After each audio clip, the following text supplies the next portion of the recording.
नमस्कार, प्रणाम। मैं सुधीर शर्मा आपको आज एक ऐसी खबर दिखाने चल रहा हूं जो कि आपको कहीं ना कहीं सोचने पे मजबूर कर देगा कि जो रक्षक हो अगर वही भक्षक बन जाए तो आदमी या जनता कहां जाएगी। 10 मार्च की सुबह की बात है। सायरन की आवाज बजने लगी, पुलिस सायरन की आवाज एक गांव में, और 70 से अधिक गाड़ियों का पुलिस का काफिला निकलने लगा और उस काफिले में 300 से अधिक पुलिसकर्मी थे। वह जाके एक गांव को घेर लिए और उस गांव को घेरने के बाद लोगों की सुबह नींद खुल गई। लोग दौड़ के पता करने लगे आखिर में मैटर क्या है। यह जो जगह था वह था जिला बरेली का फतेहगंज थाना, और जो पता करने पे यह पता चला कि ये सारे लोग उत्तराखंड से आए हुए हैं। उधम नगर जिला की पुलिस है और यहाँ पे एक पुलिस जो है एक नारकोटिक्स स्मगलर को पकड़ने के लिए आई हुई है। उन लोगों ने करीब करीब 48 घरों की तलाशी ली, जिसमें 16 घर का ताला तोड़ा गया। यह जब रेड पड़ी तो पूरे प्रदेश में और आसपास के जिले की पुलिस में हड़कंप मच गई। सारे लोग इसी रेड की बात करने लगे। अब यह चूंकि नशीली दवाओं के रोकथाम के लिए एक रेड थी, जिसमें कुछ उनको बरामद भी हुआ, और जब पुलिस उत्तराखंड की वापस चली गई तो फिर दूसरा राउंड चालू हुआ। उत्तर प्रदेश पुलिस का अपना एक बहसी चेहरा है। उत्तर प्रदेश पुलिस के जो लोग थे वह वहाँ के वासियों के ऊपर कहर ढाने लगे। उसी में एक किसान को पकड़ा गया और अपहरण करके उससे फिरौती तक वसूली गई। और जब यह खबर उस जिले के तेज तर्रार आईपीएस के कानों में गई तो उस आईपीएस ने उस पुलिस महकमे के अधिकारियों को, जिन्होंने फिरौती और अपहरण जैसे संदिग्ध काम किए थे, उनको इतनी कड़ी सजा दी कि वो लोग फिर कोर्ट के शरण में जाके ही अपनी जो दाग लगी उसको छुड़ा पाए। घटना जो है वह है बरेली की, और यह सच्ची घटना मैं आपको आज भी पूरा विस्तार से बताने जा रहा हूं। प्रणाम, मैं सुधीर शर्मा। आप यूपी के बरेली जिला की थाना फतेहगंज पश्चिम का एक आईपीएस के पास एक गांव के 2-3 लोग पहुंचे।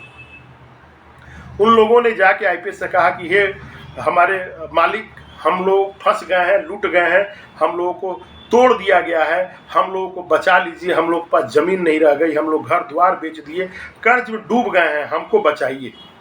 साहब सुनते रहे उन गांव वालों के तबाही की बातों को, और सुनने के बाद आईपीएस ने एक जांच कमेटी बैठाई। यह आईपीएस कोई और नहीं था, यह आईपीएस अनुराग आर्या थे, जो कि उत्तर प्रदेश के तेज तर्रार आईपीएसों में अपनी पकड़ रखते हैं। अब आईपीएस साहब ने जो हाईवे थाना था उस पे जो सीओ थे अखिलेश मिश्रा जी को यह जांच सौंप दिया।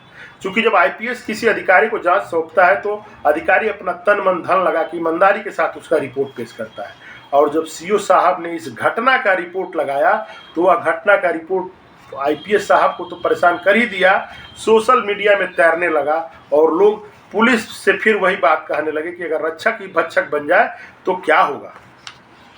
अब आपको मैं यह घटना बता रहा हूं कि यह घटना की जांच की जरूरत क्यों पड़ी। 3 अप्रैल 2025 का दिन था। एक दरोगा जी अपने 2 हमराहियों के साथ गांव में गए। उसी गांव में वहां गए तो उनका नाम था बलबीर सिंह। बलबीर सिंह जिस घर में गए छापा मारने के लिए, उस किसान का नाम भी बलबीर था। वह उसके घर में गए तो उसके बच्चे से पूछे कि तुम्हारे पिताजी कहाँ हैं। बच्चा ने बताया कि पापा तो घर में ही हैं।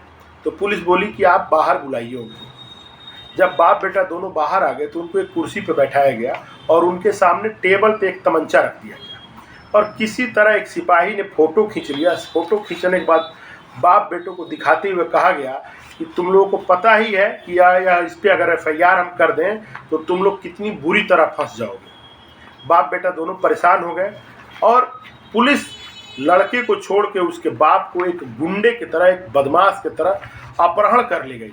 अपहरण शब्द मैं इसलिए यूज करता हूं कि वह जो पुलिस बलबीर सिंह को वापस ले गई गांव से, वह ना उनको थाने में ले गई, ना जेल ले गई, ना कोर्ट में ले गई। उनको लेके गई एक चीनी मिल पे जो काफी दिनों से बंद पड़ी है, और उस चीनी मिल के रूम में जो कब्जे थे वह पुलिस वालों के थे। कई सारे पुलिस वाले तो गैर जनपदों में कार्यरत थे, बट उनका वहां पे कब्जा था रूमों में। उसी रूम में एक रूम पे कब्जा था, जो दरोगा थे बलबीर सिंह उनका भी। उन्होंने उसी रूम में उसको रखा, किसान को ले जाके बंद कर दिए और बंद करके उसके बेटे के पास खबर भिजवाए कि अगर 3 लाख रुपए लेकर नहीं आओगे तो तुम्हारा बाप जो है वह जेल में चक्कियों में आटा पीसने लगेगा। बेटा के ऊपर कहर टूट पड़ी थी, क्योंकि वह जान रहा था कि हम लोग फंसाए जा रहे हैं जानबूझकर। वह अपने सारे रिश्तेदारों को टटोलने लगा, सबको पकड़ने लगा, किसी तरह पैसा इकट्ठा करना चालू किया और इकट्ठा किया 2 लाख रुपये। 2 लाख रुपया लेके वह दरोगा साहब के पास गया और बोला कि साहब मैं इतना ही इकट्ठा कर पाया हूँ, कृपया हमारे पिताजी को छोड़ दें, हम लोग फिर आपको 1 लाख रुपया दे देंगे। दरोगा साहब इतना पे भी पसीजे नहीं। अब वह लड़का थक हार के घर आ गया और अपने कर्म के ऊपर अपने पुलिस सेवा से प्रताड़ित होकर घर में बैठ कर रोने लगा। उसके आसपास के 2-4 जो सामाजिक लोग होते हैं वह जुटे और बोले कि तुम परेशान ना हो, हम लोग को चलना होगा एसएसपी साहब के पास। लड़के को लेके गांव के 2-3 मानिंद लोग जब एसएसपी साहब के पास गए तो उन्होंने अपनी घटना, जब बच्चे ने रो रो के पूरे परिवार की घटना बताई, तो एसएसपी साहब जो अनुराग आर्या थे उन्होंने सीओ साहब अखिलेश मिश्रा को यह जांच सौंपी थी और उस जांच में यह आया कि यह अपहरण किया गया है और अपहरण का फिरौती मांगी जा रही है। इसके साथ साथ 1-2 घटनाएं और आई कि यह इस तरह के काफ़ी लोगों से इन्होंने पैसा वसूला हुआ। अब आईपीएस साहब इस घटना को लेकर बहुत नाराज हो गए। चूंकि जो बलबीर सिंह दरोगा थे, उधम नगर पुलिस आने के बाद इन्होंने पैसा कमाने का एक जरिया ढूंढ लिया था। उन गांव वालों को जो पैसा देता था उसको छोड़ देते थे, जो नहीं देता था उसको पकड़ लेते थे। पुलिस ने इस दरोगा के ऊपर एफआईआर दर्ज कर ली। एफआईआर दर्ज करके जब 22 अगस्त के दर्ज कर ली और उनको सस्पेंड कर दिया। फिलहाल वो कोर्ट के शरण में चले गए। इसी 2024 के 22 अगस्त को आईपीएस अनुराग आर्या को एक और खबर लगी थी।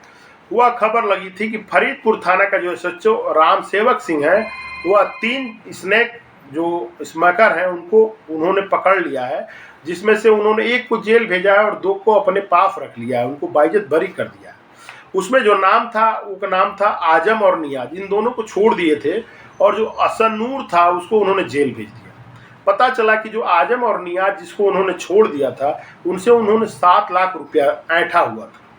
पुलिस जब यह घटना जानी तो उसके ऊपर अनुराग आर्या ने कमीशन बैठाया जांच का, और कमीशन के पुलिस जब उनके इस काम के प्रति इन्वेस्टिगेशन करने के लिए थाने पे अपना भेष बदल के अपनी टीम के साथ गई, तो हमराही से पूछा गया कि दरोगा साहब कहाँ हैं, एसएचओ साहब कहाँ हैं राम सेवक सिंह। तो दरोगा ने, हमराही ने बोला कि दरोगा साहब जो है, एसएचओ साहब जो हैं, वो अपने क्वार्टर पे हैं, तो आप लोगों को अगर जाना हो तो उनके क्वार्टर पे भी जा सकते हैं। लेकिन चूंकि पुलिस वालों की अपनी एक चाल ढाल होती है, एक तौर तरीका होता है, और यह खबर राम सेवक सिंह के क्वार्टर पहुंचने से पहले पुलिस के उनके कानों तक पहुंच गई कि कुछ पुलिस अधिकारी टाइप के लोग आपको ढूंढते हुए आपके क्वार्टर की तरफ जा रहे हैं। पुलिस अभी क्वार्टर पे पहुंची ही थी कि दरोगा साहब टी-शर्ट पहने थे, कूद के छड़ की बाहर फान के चले गए। कितना भी पुलिस उनको ढूंढने लगी लेकिन वो मिले नहीं।